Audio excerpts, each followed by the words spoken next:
Good evening, everyone. My name is CA Priya Seth, and I am the Executive Committee member of J&K branch of NIRC of ICAI. I want to extend a very warm welcome to each one of you who has joined this webinar on IPO journey and regulatory updates, organized by Committee on Financial Markets and Investors Protection of the ICAI. We have with us the chairman of this committee, who shall be sharing his words of wisdom with you in a short while. Before that, I want to say a few words about him. CA Jaranjot Singh Nanda is a Central Council member of the ICAI for the term 2022-2025. He is the chairman of the Digital Accounting and Assurance Board of the ICAI and also that of Committee on Information Technology of SAFA. He is the vice chairman of the Board of Internal Audit and Management Accounting of the ICAI and is also a member of Quality Review Board, which is set up by the Government of India. He has also been the chairman of the NIRC of ICAI in the past. I'm sure he would enthrall you with his couplets today. Over to you, Nanda sir, to address the audience. Thanks a lot, Priyaji. The speaker of the day, Mr. Gaurav Suri, and all participants have come here to go home more enlightened. Ladies and gentlemen, my unconditional apologies, I'm in the market. So I just wanted to give the welcome address to enable Gauravji to start. IPO market, regulatory framework and valuations are very important aspects of raising money from the markets. So not taking much of time, I would request Gauravji to kindly move ahead. I have come on a customary way. So wishing this conference a great success as the chairman of Committee on Financial Markets and Investor Protection. Thanks a lot. Please go ahead. Thank you, sir. Gaurav sir, I would like to introduce you first before you start your deliberation. Sir Gaurav Suri is the expert speaker for the day, and he has a vast experience of 15 years in auditing and capital markets with a prominent global accounting firm. He has experience in the audit of large Indian and multinational companies. He has also been involved in large and multi-locational reportings under Indian GAAP and international accounting standards, and is a regular speaker on regulatory updates and conducting trainings for IPO and Ind AS. Welcome, Gaurav sir, and I now request you to please start your deliberation. Sure. Thanks, everyone. Thank you, participants, for taking time out for attending this session. My heartfelt thanks to Mr. Nanda for allowing me to be speaker today. Thanks, Priya, for setting the context and for the background. Before I kick in, as we all know that IPOs have become more prevalent in recent past, while it was, a little on the downside because of COVID and geopolitical tensions, but has now again gained the momentum. Besides that, there has been regulatory updates and amendments by Securities Exchange Board of India, and also very recently, our institute has come up with technical guide on few of the topics. May I now take permission from the participants to share my screen for a presentation. I would continue with the presentation and then we'll take 10 minutes at last for question and answers.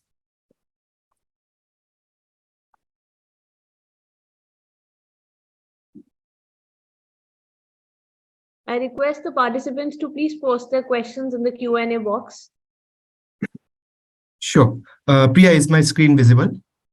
Yes, it is. Sure. Thanks. The topic which would be covered today is going public, nuances around IPO and various capital market transactions that company takes in its course of time. Along with that, a few of the regulatory updates and amendments by Securities Exchange Board of India and Institute of Chartered Accountants of India. Setting the context, companies evaluate listings in near future. Going public is a very demanding process and it requires an adequate advanced preparation if the IPO or a capital market transaction needs to be a successful one. A number of areas require consideration and multiple work streams which needs to be managed in most efficient and effective manner. The document which I would be presenting outlines some of the key considerations which needs to be followed and the house in order to be made before a company plans for a journey towards the listing. It is a broad roadmap and the timelines when the company plans for an initial public offering, starting with filing of draft red herring prospectus. Before the company, the board of the directors takes a decision to go public, the company is required to identify advisors, appoint them in the form of merchant bankers, counsel, both domestic and international counsel, and also ensure the legal entity and the board in place to ensure the corporate governance criteria are met. This slide covers the three important aspects, which is on financial reporting, the requirements of Securities and Exchange Board of India, corporate governance, which needs to be brought into order, and obviously the systems and processes, including the work around the same. The company starts with the plan and then moving ahead, identifying the advisors to the issue. The company starts with the financial reporting framework of financial and accounting data collection, preparation of restated financial information, drafting of the prospectus. The statutory auditors comes on board, auditing the restated financial information, examining the same, and issuing certain mandatory and recommendatory certificates. The due diligence process is carried on by the underwriters, and post that the company plans for filing of draft red herring prospectus.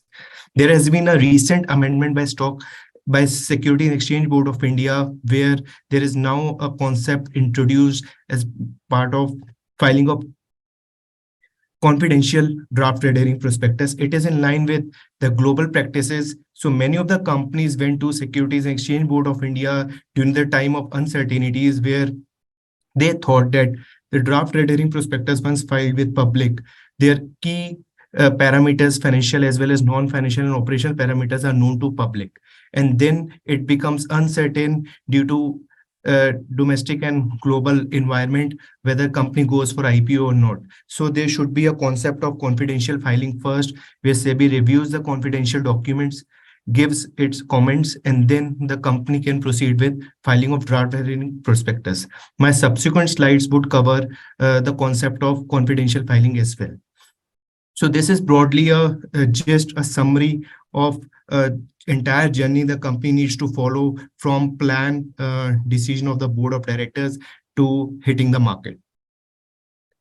Certain amendments which have been brought in recent past by Securities and Exchange Board of India is on disclosure of sensitive information in DRHP. Thus, the company sometimes believe that it might be uncertain that the company would go for IPO. And accordingly, there should be a concept of confidential filing to be introduced, which has now been introduced by Securities and Exchange Board of India, and the subsequent slides will talk about it. Apart from that, there has been certain amendments besides confidential filing on stock exchanges to provide in principle approval, SEBI to provide its observations, and there has also been a concept of introduced which under the basis for issue price on key performance indicators. What we discussed right now on the concept of confidential filing, and then followed by that DRHP, exactly my previous slide. Now there is a concept of UDRHP, where the company can file confidential prospectus, red herring prospectus with SEBI, open it for comments from SEBI, and once the stock exchange provides in principle approval and SEBI provides its observations, those can be resolved, and then a DRHP can be filed, which is open to public as well. Moving ahead, certain advantages of capital market transaction is that it provides a easy and a ready access to the fastest growing equity market in our country. It also enhances a corporate visibility. A great exposure is provided to the company's products and services. It provides a visibility to the company. There is also an opportunity for the investors and the selling shareholders to monetize their investments by selling the stock in public. There is also possibility of a better valuation when the company plans for IPO rather than private placements. And obviously, it also provides an advantage to the company, that company can motivate its employees through allowing them employee stock option plan. This also not only saves company from the liquidity position and also enhances their liquidity position, as the company can convert the variable as well as long-term payments due to employees into stock options. It also enables employees to convert their earnings into stock options for better wealth management. While my slide says disadvantages, but there are no such major disadvantages. However, there are certain requirements or certain consequences because of capital market transactions, which are possibly in the range of enhanced regulatory requirements and scrutiny. Once the company goes public, there is the listing requirements which becomes applicable to the company. The company is required to quarterly communicate with stock exchanges and Securities Exchange Board of India. There are rigorous institute requirements which are also applicable to the listed companies, besides the enhanced reporting requirements. Obviously, this also requires certain amount of cost and efforts of compliances. There is a loss of privacy because the company's financial and operational parameters and numbers are known to public. There is a significant amount of management time required, and this also requires a strong governance, a strong board of directors, and 50% or more of the independent directors. And obviously, once the company goes to public, there is investor expectation also which comes into picture. These are certain types of offerings in India and outside India which are available to a company.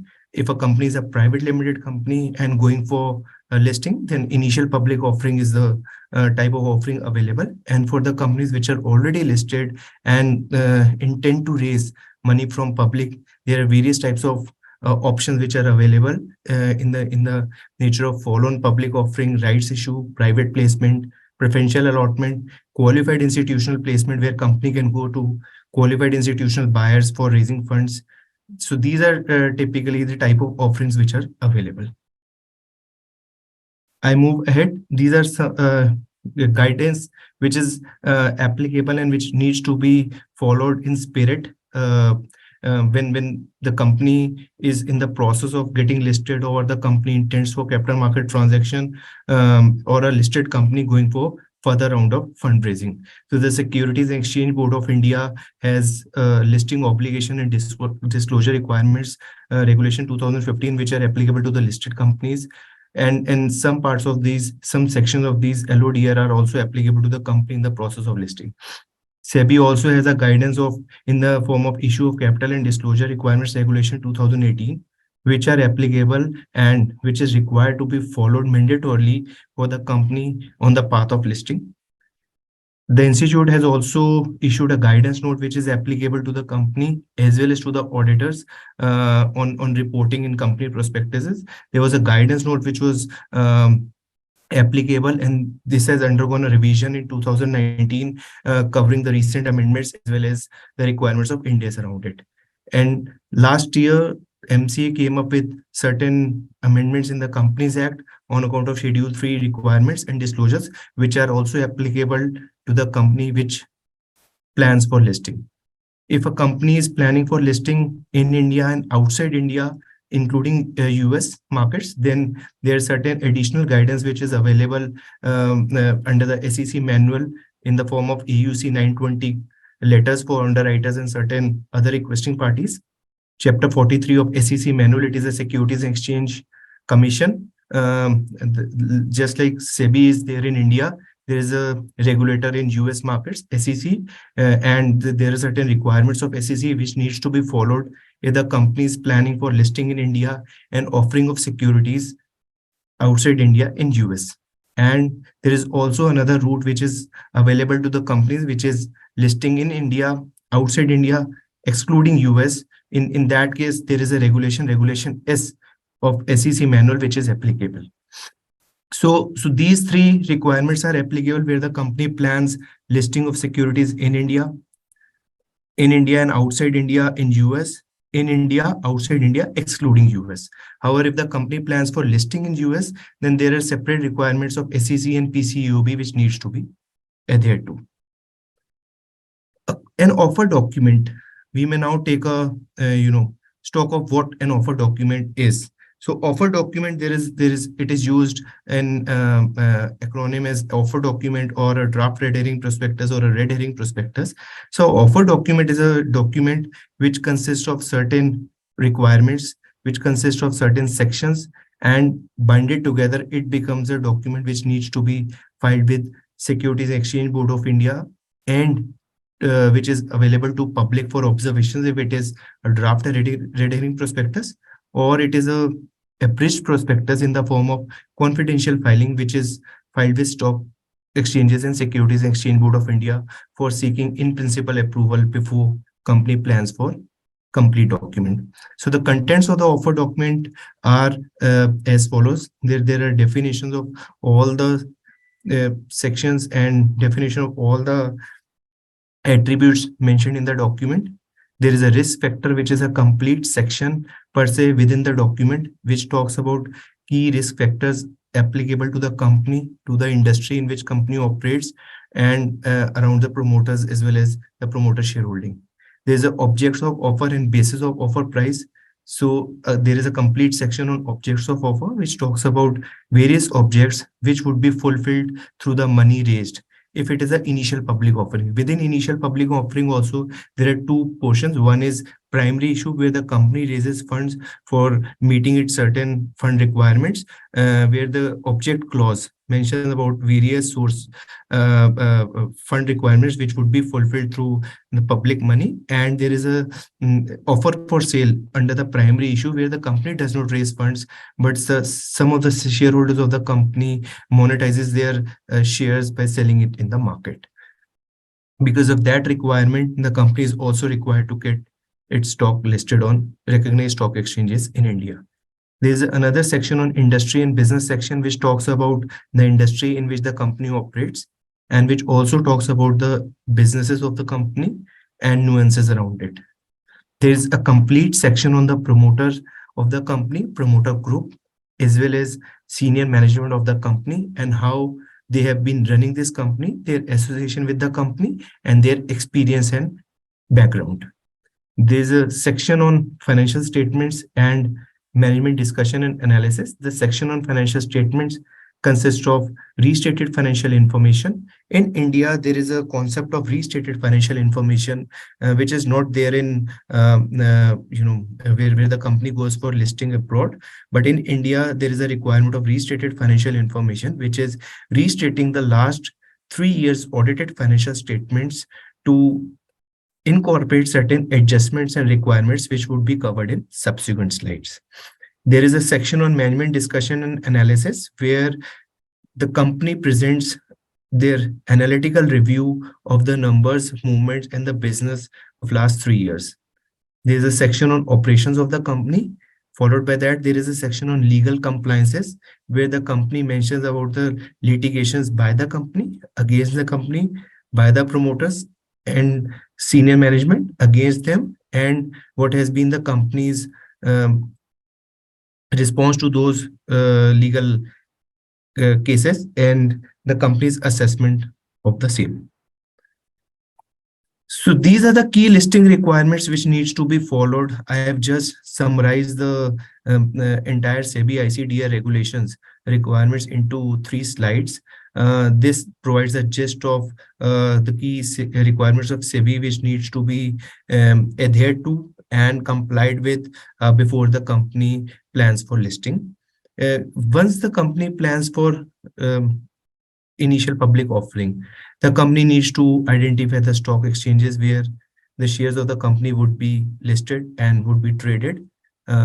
It could be both Bombay and National Stock Exchange, or it could be either of the two. But there are only 2 recognized stock exchanges in India, BSE and NSE. There is a pre-IPO readiness, which company plans to see how much time company requires to go public. Normally, in a normal business balance, what we have observed is somewhere 15 to 18 months is the time frame which is required by companies to plan listing. The company also needs to inform their employees and prepare them for working as a public limited company. There are certain eligibility criteria which needs to be followed before the company can plan for initial public offering. These eligibility criteria are mentioned under Regulation 6.1, Regulation 6.2. Well, Regulation 6.1 requires a profitable company to meet certain thresholds before company can plan for listing. Regulation 6.2 comes into picture where the company is not able to comply with Regulation 6.1, and thus there are many companies which have been into losses in the past of currently, and also have projected losses, but the company can still plan for listing following Regulation 6.2 requirements. After the eligibility conditions have been considered, the company identify the advisors and appoints them. In the process of appointment of advisors, the companies generally consider their focus is on the recent transactions done by a particular advisor, the sector experience of those advisors. It is imperative for the company to make sure that the sector in which the company is into is aligned to the expertise of the advisors.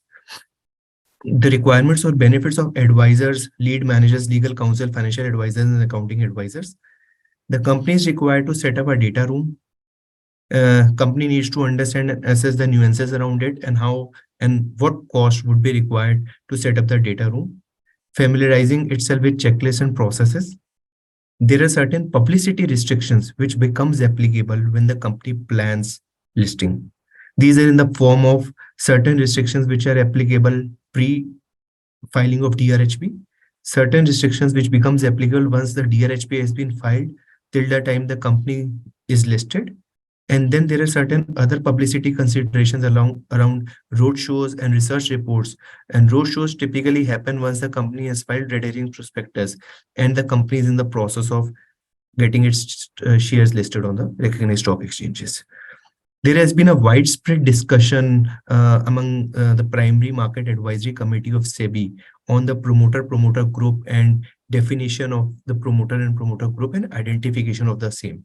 And accordingly, there has been an important aspect around this where the company has been following a definition of promoter and promoter group in its statutory filings. However, during the assessment of IPO, the company again reassesses its promoter and promoter group, because there are certain regulatory requirements and governance requirements applicable to the promoter and promoter group in accordance with SEBI ICDR regulations 2018, including the promoters have to provide minimum guarantee, and there are certain lock-in periods which are applicable to the promoter and promoter group. Those have been defined as a promoters in the offer document. They cannot sell their shares after listing for a particular point of time. Moving ahead, there are certain due diligence and drafting requirements which needs to be followed during the course of due diligence and drafting requirements. The lawyers and the lead bankers interact with the senior management. They plan kickoff, drafting session, site visits. There is also an appropriate certification from key managerial personnel and other officers of the company for key operational data and information, which requires obtaining and relying on certain certificates, formal representations, and understanding from the company, its subsidiaries, associates, its promoters, promoter group, directors, KMP, statutory auditors, independent chartered accountants are also onboarded for certain certification and other requirements which are outside the scope of statutory auditors, as well as certain mandatory requirements and minimum guarantee and lock-in requirements of the selling shareholders. The due diligence calls are also conducted. Due diligence meetings are also conducted besides KMP with the statutory auditors of the company. And followed by that, there is a requirement of bring down due diligence calls to receive updated information. Financial reporting, we would cover in our subsequent slides. There are certain financial reporting requirements when a company plans a capital market transaction.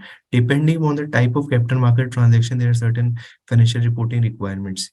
When a company plans for IPO, there are certain additional financial reporting requirements, a more comprehensive one, while a listed company going for a further round of fundraising in the form of QIPs, FPOs, right issue, there are certain other financial reporting requirements. However, those are not so comprehensive, which are applicable to the company in the process of IPO. These financial requirements typically are around restatement and dealing with evolving standards. disclosure and presentation requirements under Ind AS. My subsequent slides would also mention about why I have only mentioned Ind AS here and not erstwhile Indian GAAP, which is historical Indian GAAP. Stub period financial information, requirement of stub period, which is a period after the close of financial year, but to meet the 6 months, 180 days requirement of Securities and Exchange Board of India. There is also another threshold of 135 days, which is applicable for the auditors and as well as underwriters. And this is in regard to comfort letter, issuance of comfort letter. So when a company plans for initial public offering, in accordance with SEBI ICTR regulations 2018, a company is required to submit 3 years restated financial information, which has to be examined by a peer-reviewed statutory auditor. There could be a peer-reviewed another practitioner issuing an examination report on the restated financial information. The period covered by the restated financial information is 3 years. We will talk about the same in more detail in our subsequent slides. And in case the financial year which has gone by exceeds more than 6 months from the date of filing, then there is a requirement of stub period where the company is required to prepare interim financial information for 3 months or 6 months, and is also required to be audited by the statutory auditors or by a peer-reviewed practitioner. The 135 days requirement is where, in case of initial public offerings, a statutory auditor cannot provide comfort letter more than 135 days on the last audited period of the financial statements from the date of filing. There is also a requirement of pro forma financial information, which we would cover in more detail in case of company planning certain acquisitions or divestments, and depending on the threshold of materiality, the company is also required to comply with the requirements for form of financial information. There needs to be a convergence between MIS and statutory reporting, and there are certain nuances around the prior period audit qualifications, including qualifications or adverse comments in CARO as well as IFC, and how these needs to be adjusted or considered while issuing an examination report on the restated financial information. And these also requires adjustment by the management in the audited financial state to the audited financial statements. And that is why there is a concept of restated financial information to be submitted when the company plans for initial public offering. Another important aspect which I covered in brief in my previous slides is on corporate governance requirements. The moment the company plans listing, there are certain additional corporate governance requirements mandated by SEBI, which becomes applicable to the company, including a composition of the board of directors, certain bare minimum requirements around onboarding of independent directors, and as well as a women director on the board, and establishment of some vigil and whistleblower mechanism policies. There is another important journey which a company in the process of initial public offering needs to follow of ICOFR to IFC. We'll cover more in detail. Typically, ICOFR, which is a requirement for the auditors to opine on, is internal controls over financial reporting. However, once the company plans for listing, this is broadened, and on an overall basis, IFC needs to be considered around design and implementation and maintenance of internal controls, not only on financial reporting but on operational matters as well by the company. However, the auditor's responsibility still remains only to the extent of internal financial controls on financial reporting. There are certain structuring considerations and taxation matter which also needs to be considered when the company plans for listing in relation to impact on valuation, taxation by requirements, implications on the existing shareholders as well as the selling shareholders. The companies move to different tax regime, plan to move to different tax regime, impact on past losses and depreciation as well as minimum alternate tax carry forward, certain regulatory considerations on multi-layering and compliance with FEMA and RBI norms, pre-IPO structuring, including review of promoter holding and GAR impact assessment.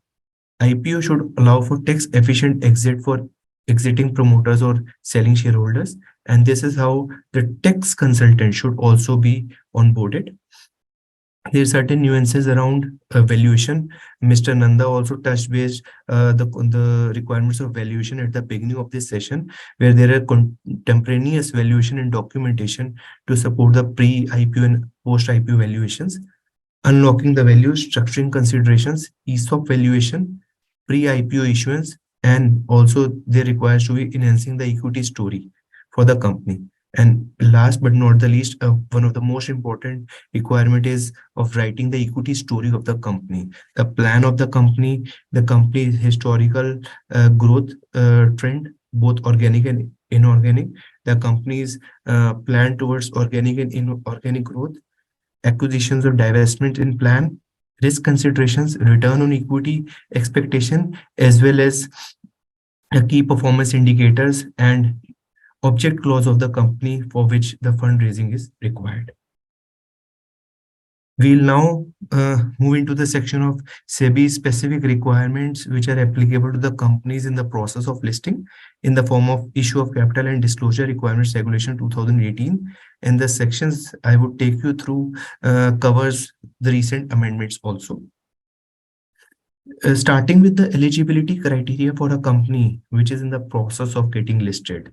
So as we just discussed in few slides earlier, there are two regulations which are applicable to the company, Regulation 6.1 and Regulation 6.2, and the company is required to comply with either of the regulation to become eligible for initial public offering. While Rule 6.1 talks about certain financial parameters which needs to be followed, and in case the company is not able to comply with Rule 6.1, then the company becomes eligible for initial public offering under Rule 6.2. Under Rule 6.1, I would just quickly take all of you through certain thresholds. Under Rule 6.1, an issuer becomes eligible for initial public offering only when it has a net tangible assets of at least 3 crores, calculated on a restated and consolidated basis. So it is very important that the base on which these numbers needs to be calculated should be a restated one and at a group level, at a consolidated level, and not at a standalone level. There are certain reporting requirements, thresholds of average operating profits, which needs to be at least 15 crores, again on a calculated on a restated and consolidated basis during each of the preceding 3 financial years, with the operating profit in each of the years, a net worth of at least 1 crore rupees in each of the preceding 3 full financial years of 12 months, again calculated on restated and consolidated basis. And the company should not have changed its name. And if the company has changed its name in last 1 year, then at least 50% of the revenue, again calculated on a restated and a consolidated basis for a preceding full financial year, has been earned by the company under its new name.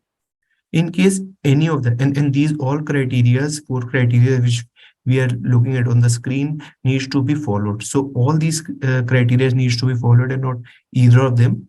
In case the company is not able to fulfill any of the criteria, then the company enters into Rule 6.2, where as Rule 6.2 calls out, an issuer not satisfying any of the conditions stipulated in Rule 6.1 shall be eligible to make an initial public offering only if the issue is made through a book building process and the issuer undertakes to allot at least 75% of the net offer to the qualified institutional buyers.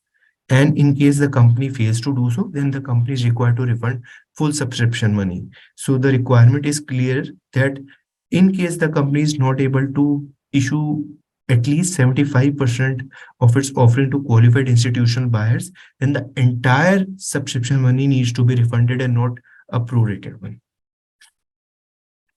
Certain key provisions on in continuity with our previous slides, certain key provisions of ICT regulations. An issuer is required to issue a restated consolidated financial statements for 3 years and stub period.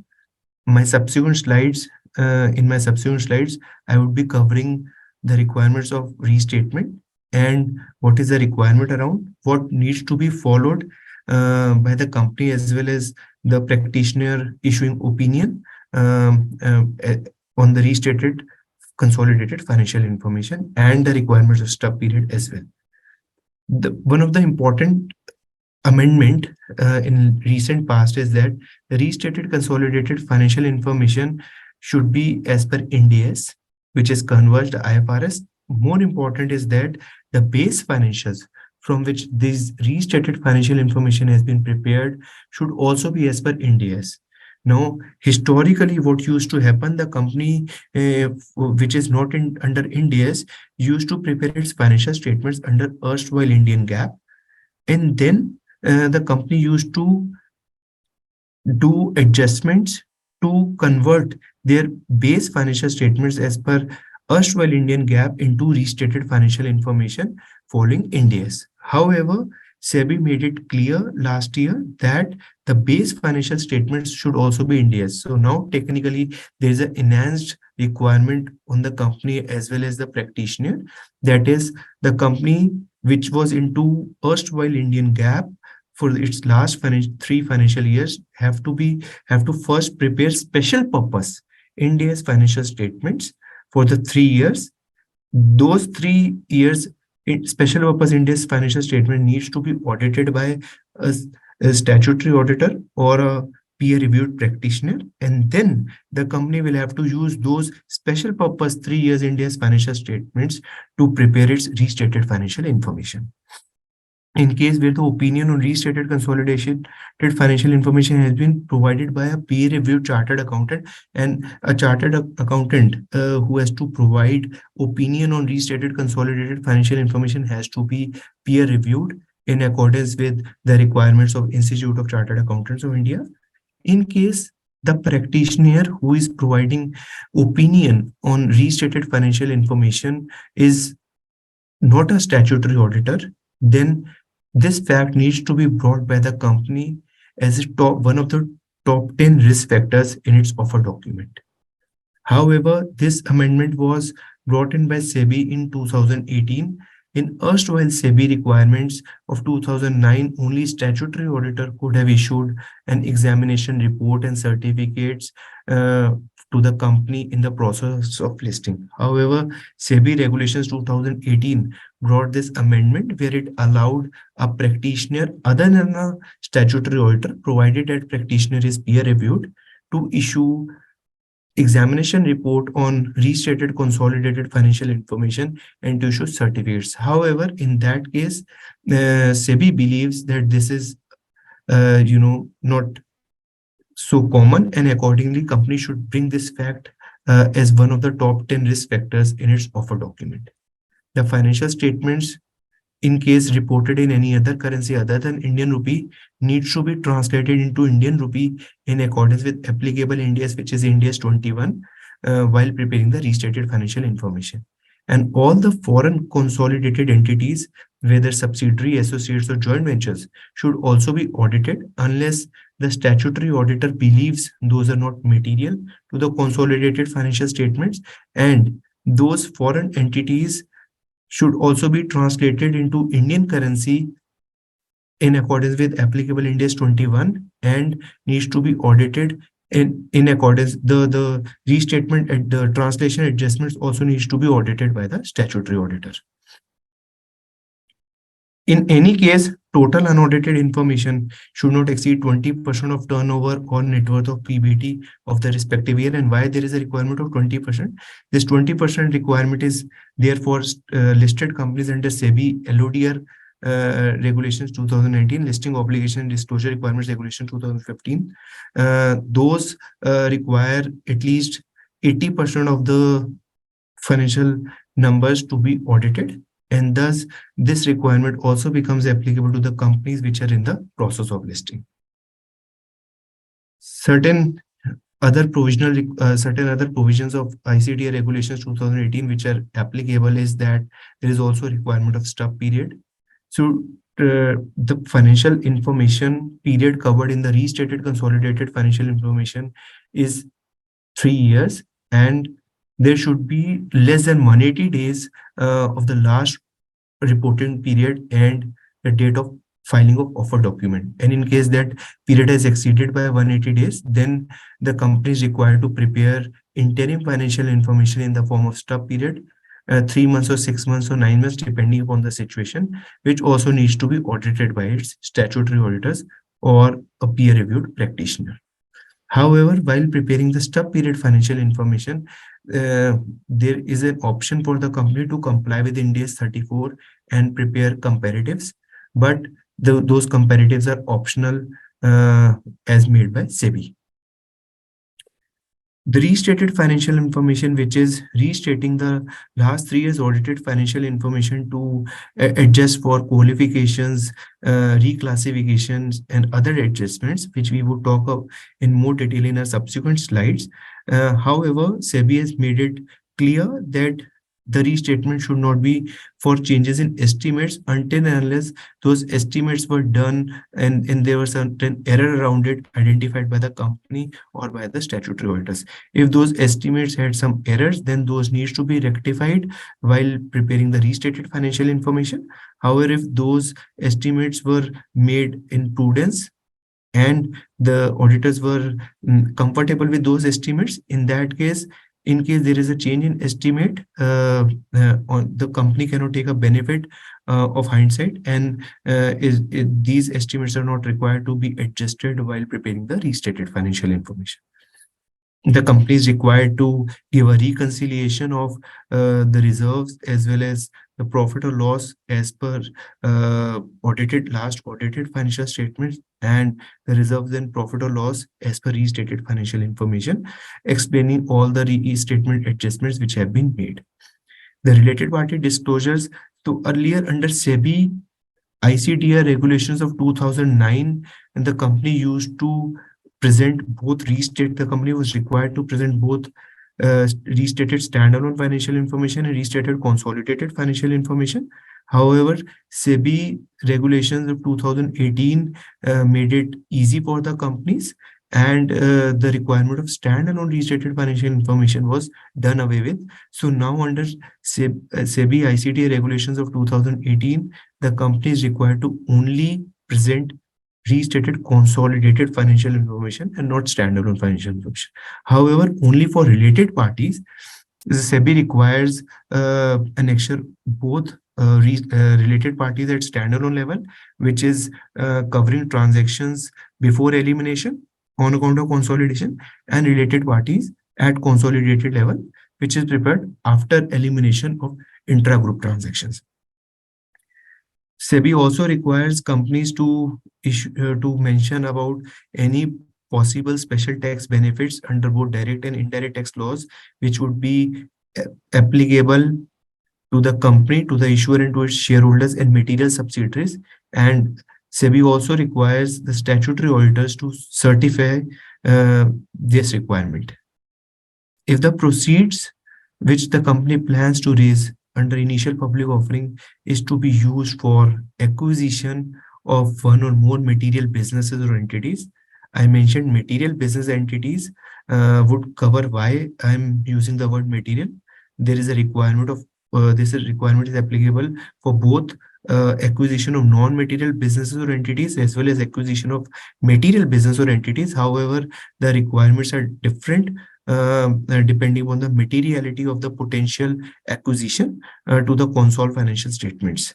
If the proceeds which the company plans to raise will be utilized for acquisition of one or more businesses or entities, then in that case, there is a requirement of pro forma financial information which the company needs to prepare, and the statutory auditors or peer-reviewed practitioner needs to certify in the form of issuing a pro forma opinion.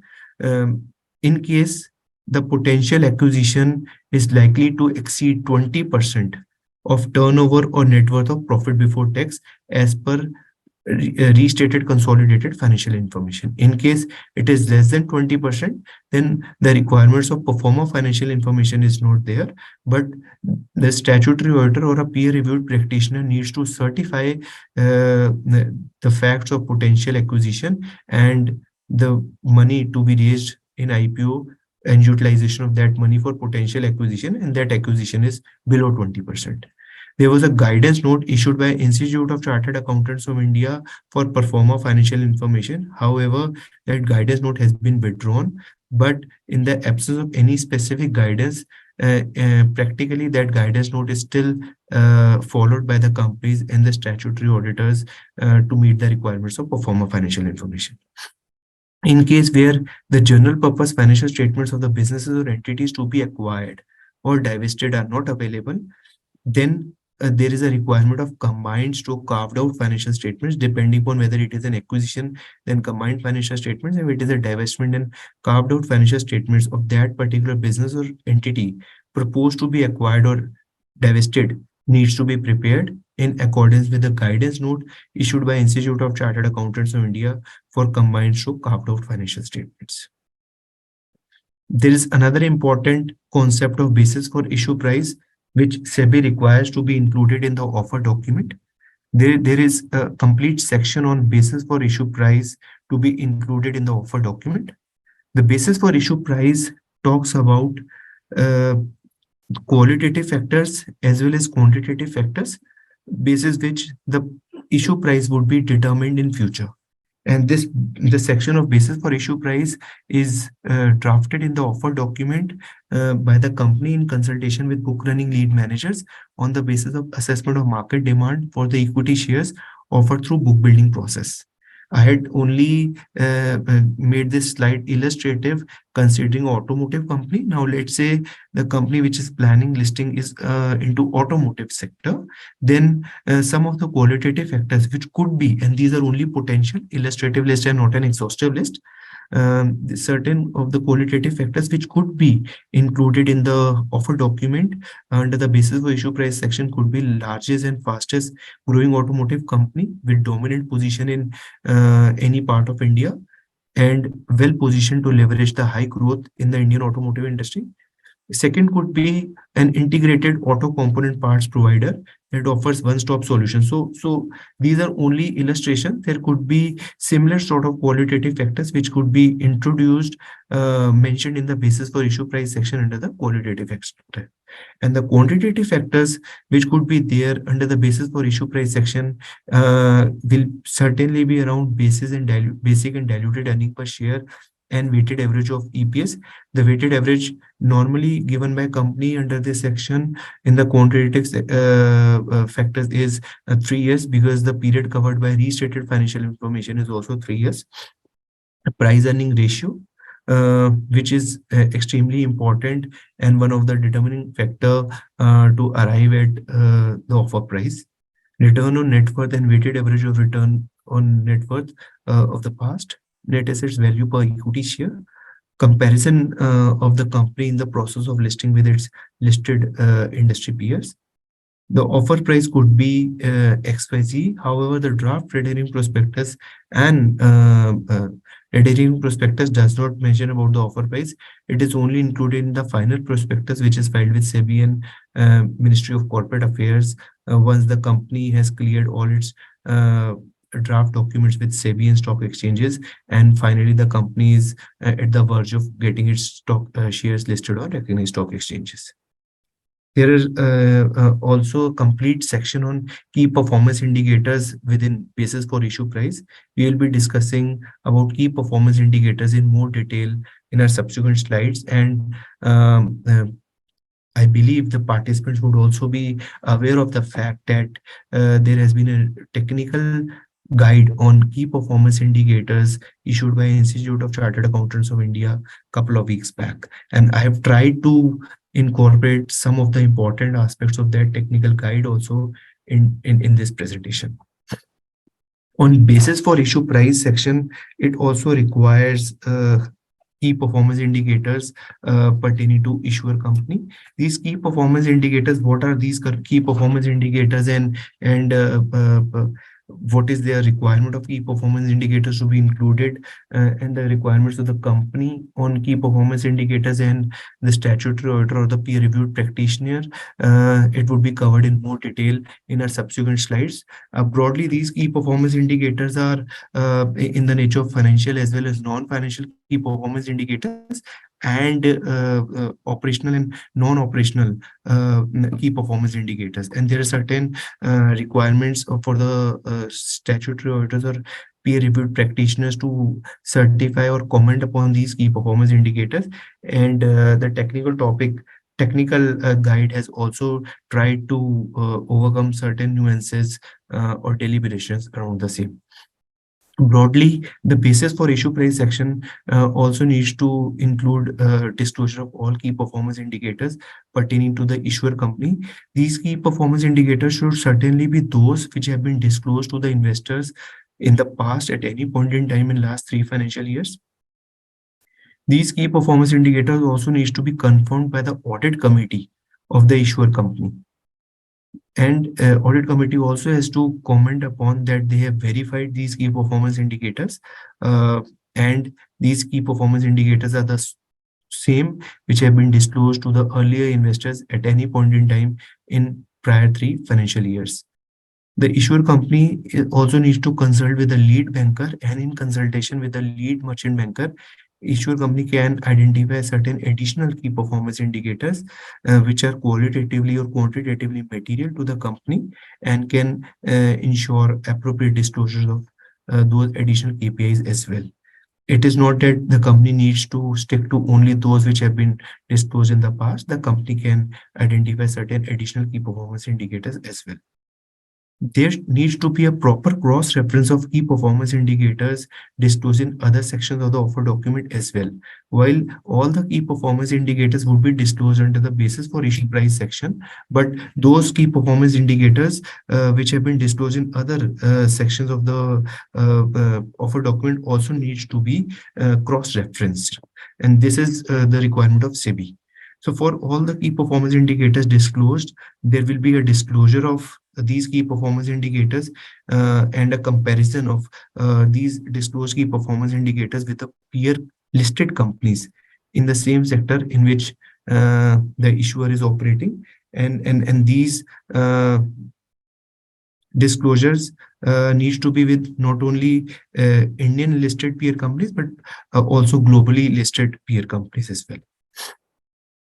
Basis for issue price. For within that section of basis for issue price, the company also needs to adhere to the requirements of floor price and price band. These requirements of floor price and price band becomes more applicable when the company is planning for filing of final document with Ministry of Corporate Affairs. The price per share of the issuer company based on primary or issue of shares, and price per share of issuer company based on secondary sale or acquisition of shares.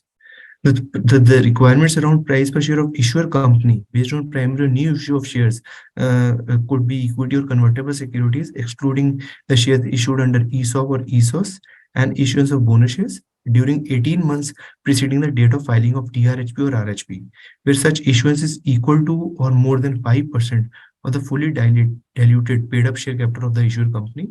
These and in case the price per share is not determined based on past primary or new issue of shares, then basis the requirements of clause B of past secondary sale or acquisition of shares, be it equity or convertible securities, where the promoter or promoter group entities or selling shareholders have sold shares in offer for sale in IPO or in another transaction during last 18 months from the date of filing of this DRHP or RHP.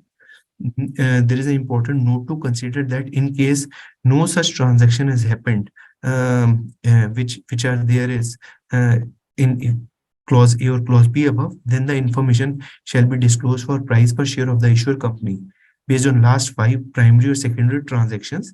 Secondary transactions where promoter or promoter group entities or selling shareholders have sold shares through offer for sale and IPO, or shareholders having the right to nominate directors in the board of the issuer company are the party to transaction not older than 3 years prior to date of filing of DRHP or RHP. So in case A or B is not possible for the company to follow, then this requirement of 18 months gets extended to 3 years. Within this basis for issue price section, we covered the requirements of key performance indicators. So my subsequent slides would talk about key performance indicators in detail. And I've also, as I mentioned, I've also tried to cover some aspects of the recently issued technical guide on key performance indicators. So the offer price will be compared with various KPIs identified by the company and as approved by the audit committee of the company. These KPIs, while subsequent slides would talk about various types of KPIs, but the numerical KPIs, financial KPIs, potential are EBITDA, adjusted operating EBITDA, operating EBITDA, operating EBITDA margin, EBITDA margin, adjusted EBITDA margin, return on capital employed, PAT margin, return on equity, return on adjusted return on capital employed, so on and so forth. The explanation for key performance indicators, there needs to be disclosure with the Indian listed peer companies as well as global listed peer companies wherever available. The disclosure of all KPIs pertaining to issuer company that have been disclosed to investors in the past, and the justification of the offered price needs to be explained considering all qualitative and quantitative factors. The issuer, this is again an important requirement, that the issuer company which has got its shares listed now is in for future required to disclose and continue disclosing the key performance indicators at least for a period of at least 1 year uh, after the listing of its securities or utilization of issue proceeds as per the disclosures made in the object section of the prospectus. And any changes in these KPIs during the aforementioned period shall also require to be explained by the company.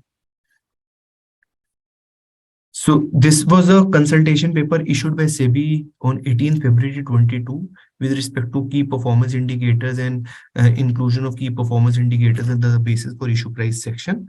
The extracts of the SEBI meeting of 30th September and then followed by that, so SEBI had issued a consultation paper on 18th February 22, and then SEBI PMAC, Primary Market Advisory Committee, finally decided on 30th September 22 that the following amendment becomes applicable, where SEBI made it mandatory for the companies proposing to raise funds by IPO to disclose key performance indicators, price per share of the issuer company based on past transactions and past fundraising done by by it from the investors prior to IPO under the basis for issue price section.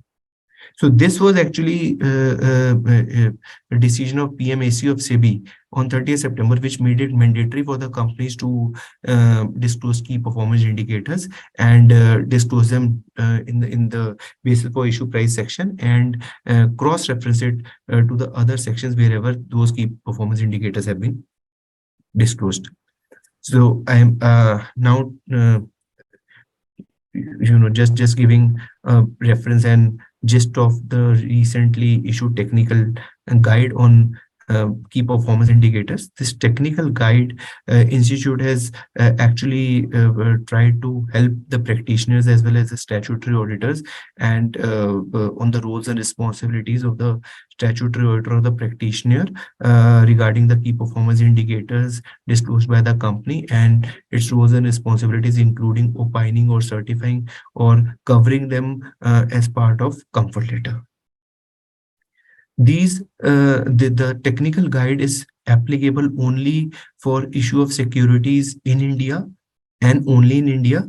And in case the listing of securities is in India, but offer of securities is in India and outside India, excluding US under Regulation S or including US under Regulation 144A, this technical guide is not applicable. However, in the absence of any other specific guide in India, in my personal view, we could follow this technical guide for Rule 144A and Regulation S transactions also, besides the specific requirements of SEC manual. So the technical guide has also tried to explain various key performance indicators, and as per technical guide, the key performance indicators has been broadly classified into a few categories, which is GAAP financial measures, non-GAAP financial measures, which are financial measures coming from the restated financial information, but there are certain adjustments done to directly trace restated financial information numbers to arrive at some adjusted numbers in the form of non-GAAP financial measures. Non-financial measures, which are also part of financial reporting and subject to internal financial controls, and operational measures, which are not part of financial reporting. We would cover each and every key performance indicator in more detail. The first one is GAAP financial measures, which are measures which are generally disclosed in the financial statements of the issuer company. Few of the examples are like revenue from operations, profit after tax, to name a few.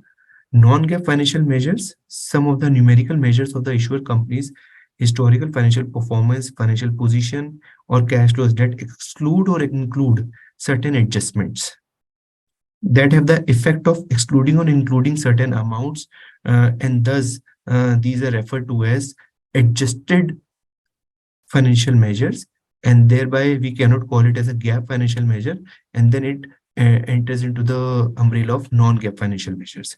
So to name a few are EBITDA, adjusted revenues, etc.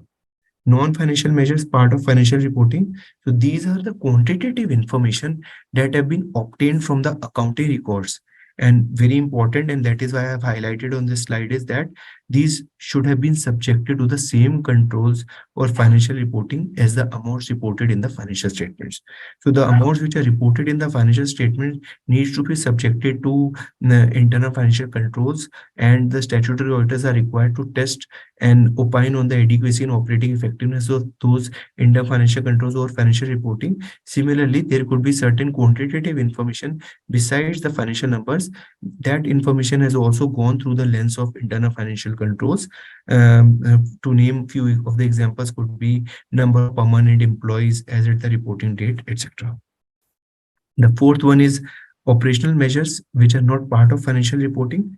These are the measures that have been obtained from the records of the issuer company, which are not required to be the part of financial reporting process, and hence have not been subjected to lens of internal financial controls or financial reporting.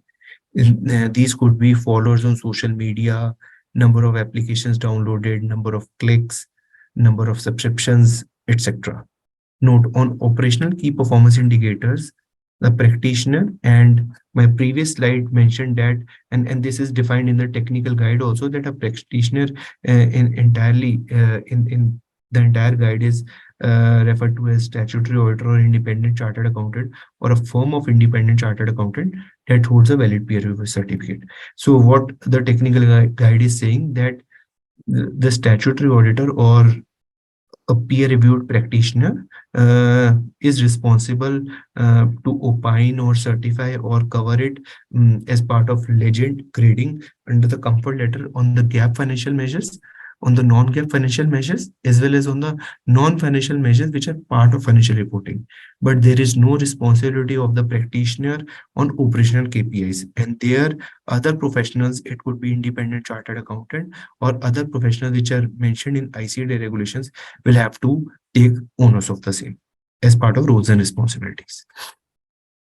The purpose of key performance indicators, which we discussed a few slides back, is to present a full picture of the issuer company's business or results of its operations and liquidity.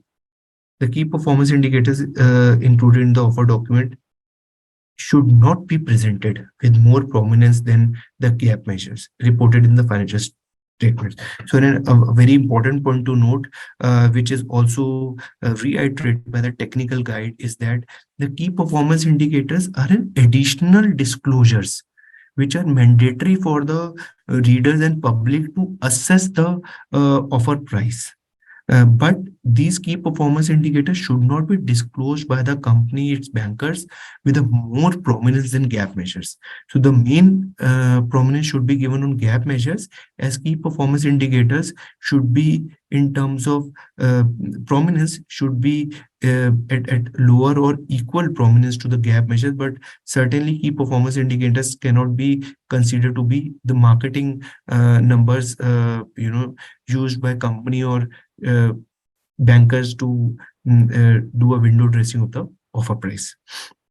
there are certain disclosures an issuer company should provide the disclosure of, and this is what we discussed in our previous slides, but the technical guide has just reiterated the disclosure requirements from the same, that the issuer company shall provide the disclosures in the offer document that clearly demonstrate the definition of KPIs and basis of its calculation, the usefulness of KPIs to the investors and other stakeholders, and the additional purposes for which management uses such measures. For example, it could be, as an example, for the purpose of incentivizing or compensation arrangements to the employees to manage its business, to allocate resources, or these KPIs could also be considered as a debt covenant in the funding requirements from banks and other lenders. The technical guide also talks about the roles and responsibilities of the issuer company, which we have discussed at length in previous slides, and the roles and responsibilities of the practitioner. Now, this is a very important one, and this was much awaited technical guide by Institute, because the practitioners, there was a mixed practice among the practitioners with regard to the responsibility. Some practitioners were certifying the key performance indicators, some were issuing an opinion, and some were covering it as part of Circle Up's legend to the comfort letter. The, the technical guide is very clear that the practitioner should report only on the financial information where they have professional expertise, and should refrain from reporting on operational measures, not part of financial reporting, like number of subscribers, viewers on social media, so on and so forth. The practitioner should refrain from reporting on any legal matters, because the practitioners are not legal experts, and it should be the lawyer's responsibility to report on the legal matters. The practitioner should not prove the arithmetical accuracy of reconciliation of a non-GAAP financial measure unless they have traced each component of such reconciliation to the audited books of accounts maintained by the issuer company, which have been subjected to their verification and which have been subjected to same controls over internal financial reporting as the amount reported in the financial statements. The practitioner should not provide tick and tie comfort separately on KPIs included in basis for issue price or elsewhere. They are identified as KPI which are already covered through reporting. So what technical guide is saying, either the practitioner should cover the key performance indicators, the financial key performance indicators as part of its reporting, or the practitioner should provide tick and tie comfort as part of comfort letter. But both the things should not be provided together, either of the two.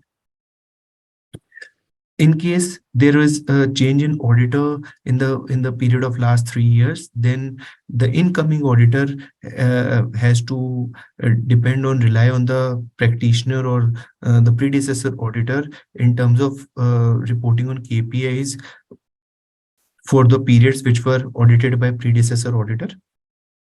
In case of multiple auditor situation where there are branches, divisions, subsidiaries, associations, or JVs which are being audited, or where the practitioner involved are different from the practitioner or the auditors of the issuer company, then certainly the practitioner or the auditor of the issuer company can place reliance on the reports issued by the respective practitioners for such components and reports of KPIs of the issuer company on an overall basis.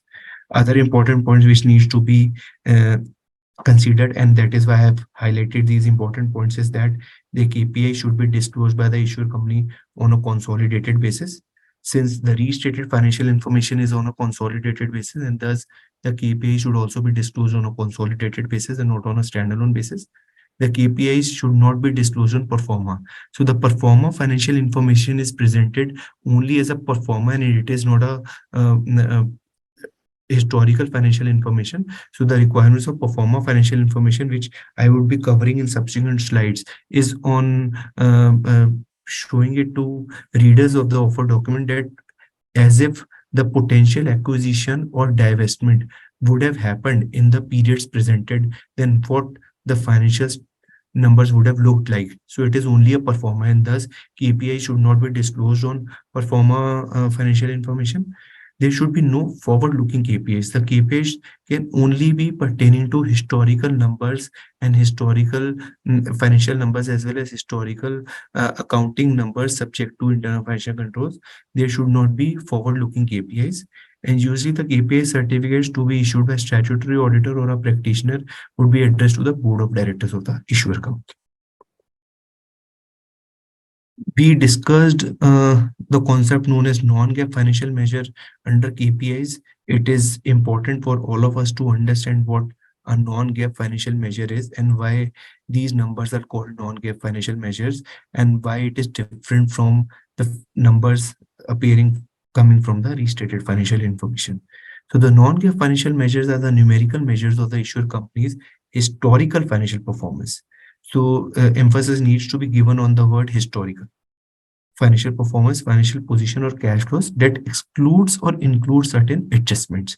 So this number, which is a non-GAAP financial number, is not coming directly from the restated financial information or audited financial statements. It is there is certain adjustment by excluding or including some other numbers coming from the same restated financial information or audited financial statements, and then the total of the same, the product of the same, or the number reduced deducted from the same, the outcome is known as a non-GAAP financial measure. The issuer company may include non-GAAP financial measure or alternate performance measures in an offer document. Normally, the financial KPIs are based on non-GAAP financial measures. In situations where there is no regulation or guidance with regard to non-GAAP financial measures, offer documents do not give more prominence. So again, the requirement of SEBI is, and SEBI has made it very clear that just like KPIs should not be given more prominence than the GAAP financial measures, similarly, non-GAAP financial measures should not be given more prominence than GAAP financial measures.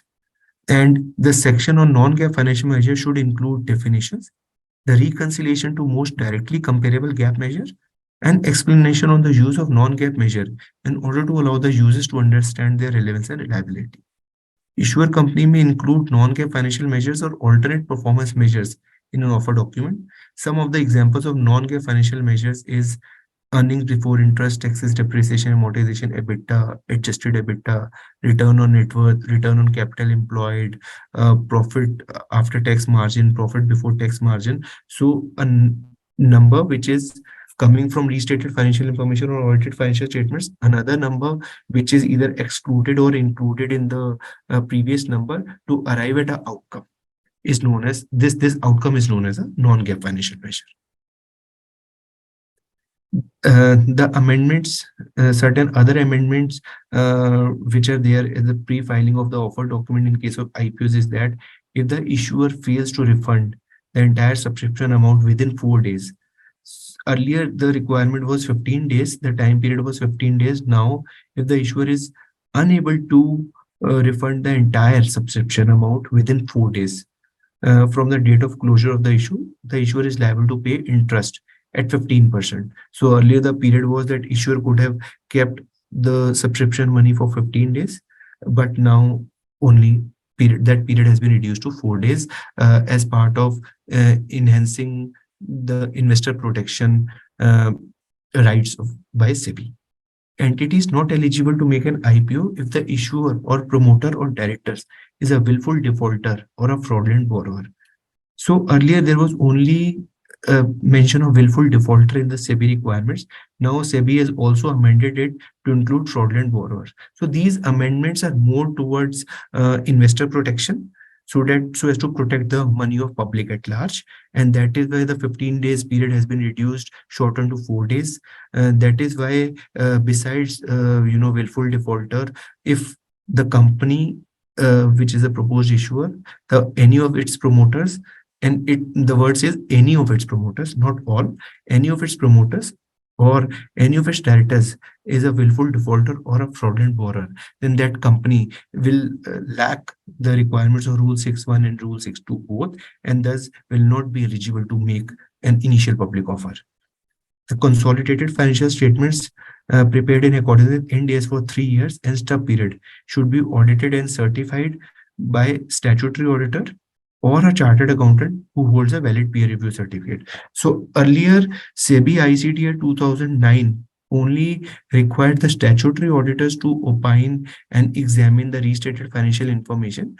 But now the SEBI ICTR 2018 had opened up the avenues for non-statutory auditors, for other chartered accountants also. But any chartered accountant which is providing opinion and issuing deliverables to the company in the process of IPO has to be peer reviewed by the peer review board of Institute of Chartered Accountants of India. There is extremely important document which is, I would say, a backbone of any capital market transaction is a comfort letter, which is not there in the public domain, but the statutory auditor or the practitioner issues this comfort letter to the lead bankers and to the merchant bankers who are there as part of the issue.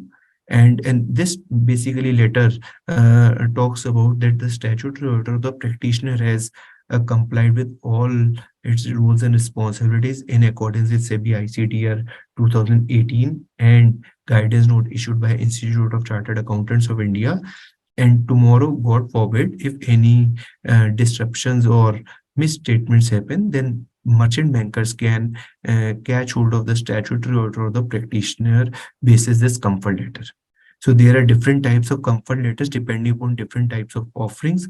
My third slide talked about various types of offerings, which is offering in India and outside India, excluding US, which is in accordance with Regulation S of Securities and Exchange Commission, and offering in India, outside India, including US, which is in accordance with Rule 144A of Securities Exchange Commission manual. So in any type of capital market transaction, whether it is IPO, FPO, QIB, rights issue, bond offering, the bankers require comfort letter from the statutory order or the practitioner. There are various sections of the comfort letter. There is an illustrative comfort letter in our guidance note issued by the Institute of Chartered Accountants of India. My request to all the participants here is to go through the guidance note of ICAI when you commence any capital market transaction with any company. And there are various illustrative formats of the documents deliverables required from the auditors in the guidance note, and comfort letter is also given as an illustrative format. However, the final content of the comfort letter depends on the type of offering. I am now talking about the requirement of restated consolidated financial information. We have been hearing the terminology restated consolidated financial information. Some of you or most of you could now and you would not be, would be deliberating on what is the requirement of restatement, what is the difference between the audited financial statements of 3 years and restated financial information, what adjustment needs to happen. So I have tried to summarize in a easy manner on this slide about the requirements of SEBI ICTR 2018. So it requires that the last 3 years audited financial statements prepared as per Ind AS needs to be restated, and the restated consolidated financial information needs to be prepared and presented in the offer document. And these restatements are typically around changes in accounting policy, prior period error, non-provisioning, regroupings, other adjustments, and audit qualifications. And we would go along each and every requirement in little detail in subsequent slides. However, as we discussed earlier, SEBI clearly says that changes in estimates are not required to be restated until unless those estimates were made in error. So changes in accounting policies, if any of the accounting policy has undergone a change in last 3 years, then the issuer is required to restate all the 3 years and stub period in accordance with the latest accounting policy. For example, if there is a change in method of inventory valuation, if there is a change in accounting policy of revenue recognition, the impact of, so one important aspect was which is not now prevalent, but Ind AS 116. Ind AS 116, which is a Ind AS on lease accounting, became applicable from 1st April 20. However, the companies which were going for listing till last year, then they were required to take India's 116 impact to last period presented, because all the 3 years presented in the restated financial information should be in accordance with the latest accounting policies and latest Indias.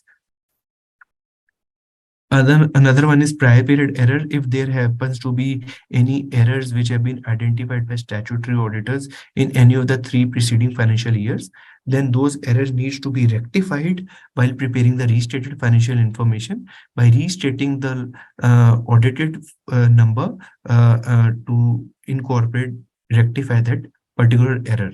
Few of the examples around prior period errors could be on account of incorrect computation of current or deferred tax or provision, incorrect recognition of ESOP expense, unaccounted provisions for employee benefits, revenue accounted incorrectly in different accounting period due to transfer of control evaluation can lead to restatement adjustments from the earliest period to which they relate to. Expenses which were wrongly classified as capital or operating, vice versa, and needs to be restated in the financial statements.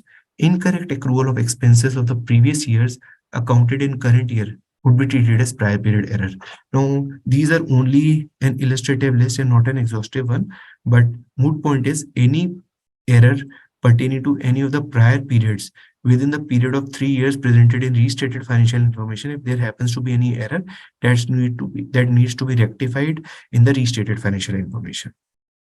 And whenever I am saying restated financial information, I mean restated consolidated financial information. In case company proposed issuer does not have any subsidiary, associate or JV, then certainly restated standalone financial information, restated consolidated financial information would be one and the same thing.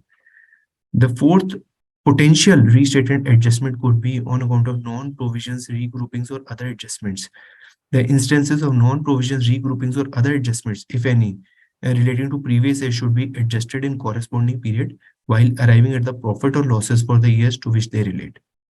The issuer may have accounted for any provision for expenses relating to a particular item of earlier years in the current year. Such transaction needs to be accounted for in the restated financial information of the previous year. Some common identified restatement adjustments observed with respect to non-provisions, regrouping the other adjustments are provisions for employee benefits like leave encashment, gratuity. I've just tried to summarize and made the concepts easy for the participants. Excess provision for expenses of previous years written back, mark-to-market adjustments. Now, as all of you would know that March 22, company's Ministry of Corporate Affairs had brought in certain amendments in Schedule 3 disclosure requirements, where there were certain reclassification changes, securities deposit being moved to other current assets from the financial assets, current maturities of long-term borrowing moved to short-term borrowing from other financial liabilities, some ratio requirements. So the company which would have followed erstwhile Schedule 3 requirements for March 20 and 21 would have to restate those and give impact of those reclassifications if the company is going for listing and preparing the restated consolidated financial information. This is something which I touched base initially, but SEBI had written an email to the Association of Investment Bankers of India on 28th October 21, where SEBI instructed to all the lead managers to ensure that the companies which are providing restated consolidated financial information should provide restated consolidated financial information prepared basis consolidated financial statements under Indias. So what it says is that if a company had been following erstwhile Indian GAAP in preparation of its consolidated financial statements of prior years, and the restated consolidated financial information which has to be in accordance with Ind AS, then earlier company used to do the Ind AS adjustments while preparing the restated consolidated financial information. The company used to restate the audited consolidated financial statements which were prepared under previous GAAP. However, SEBI made it clear that first, previous GAAP, erstwhile GAAP financial statements of respective years needs to be converted into special purpose Ind AS financial statements for respective 3 financial years, and then those should be used for preparation of restated consolidated financial information. This table summarizes the requirement around the same. I have tried to just simplify the requirements of SEBI on this, which is restated financial statements under Ind AS.